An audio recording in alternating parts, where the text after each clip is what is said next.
Ողջույն իմ շատ սիրելի հետևորդներ, այս անգամ ճագարի միս եմ պատրաստելու, որոշել եմ պատրաստեմ կարտոֆիլով և սոխեռածով և ուզում եմ անպայման տեսանյութով կիսվել ձեր հետ պատրաստման ընթացքով։ Ճագարը բավականին մեծ է, համարյա կշռում է 3 կիլոգրամ, մորթելուց թոքը սիրտը թողել են ներսը, հիմա այսպես կկտրատեմ, ես ամբողջությամբ լավ լվացել եմ, ամբողջական վիճակով դրել եմ ջրի մեջ, բավականին լավ առնաջուր է դուրս տվել, առնաջուրը թափել եմ, հիմա էլ քանի որ մեծ է բաժանում եմ մասերի, որը այսպես դանակով կոտրելով, որն էլ կտրատելով։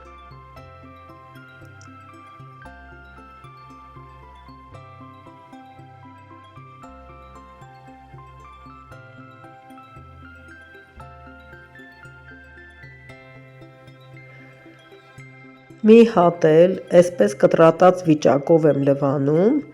այս վիճակում նաև թողնում եմ մի քիչ ջրի մեջ, հետո հոսող ջրի տակ լվանում եմ ու տեղափոխում եփելու կաթսայի մեջ։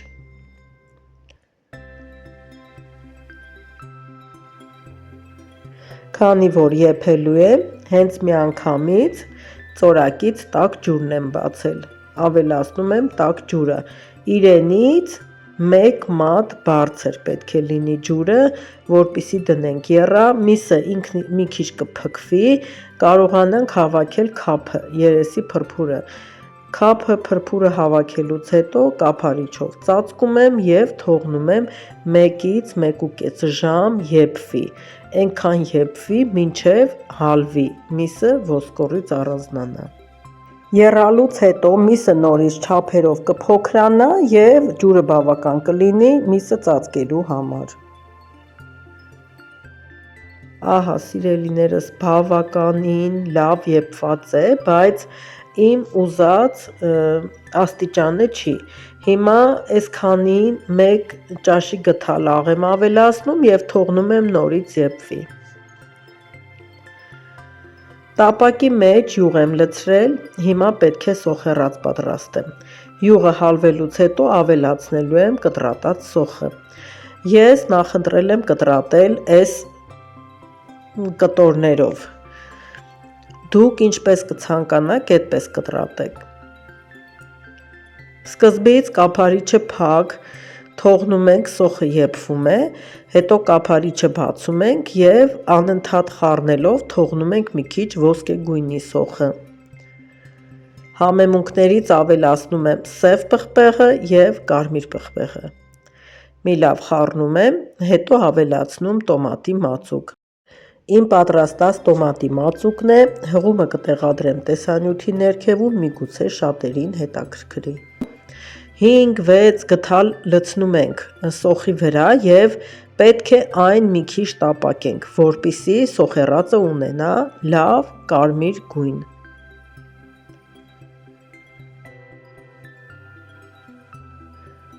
Տապակելուց հետո ավելացնում ենք մի քիչ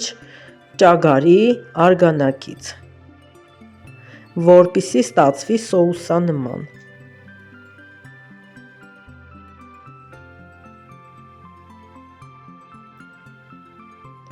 Երբ բոլորը խառնվում են իրար, մի եռ գալիս է, ավելացնելու եմ չոր ռեհան, մենք այդ տարբերակով ենք սիրում, 1 թեյի գթալի չափով է։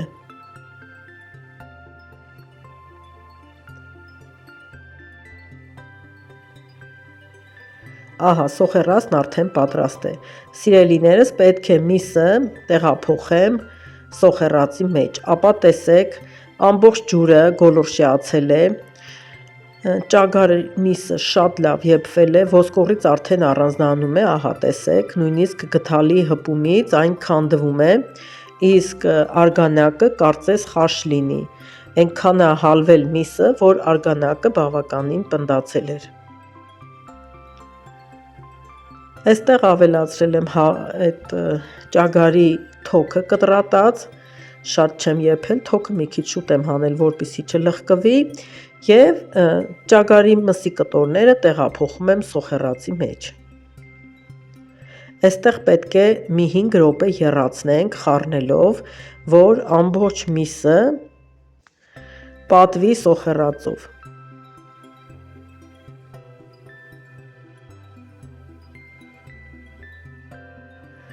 Ահա տեսեք սիրելիներս, բավականին շատ ջուր էի լցրել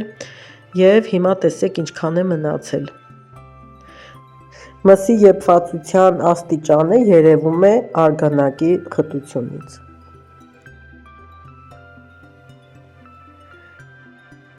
Քանի որ տապակի մեջ կտորները շատ են, մի քիչ դժվարությամբ կխառնեմ,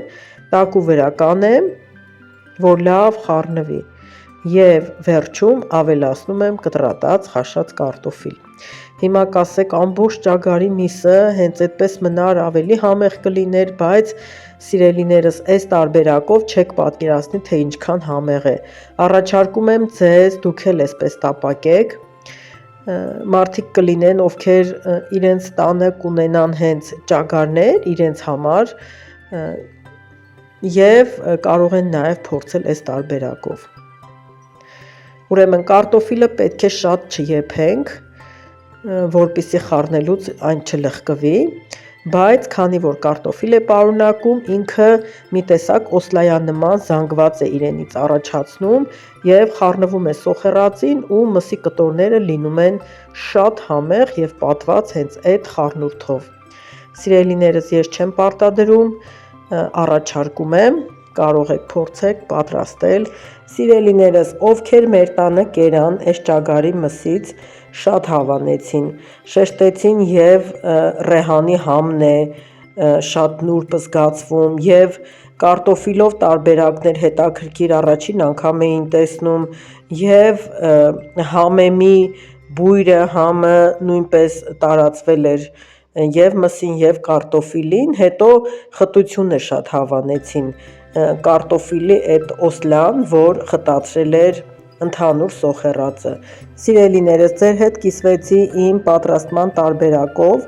ներքևում SMS-ի բաժնում կարող եք նաև ձեր տարբերակը ներկայացնել, ես հաստատ կօգտվեմ, անչափ շնորհակալ եմ, որ դիտեցիք, բոլորիդ ուրախ եւ հաճելի օր եմ մաղթում։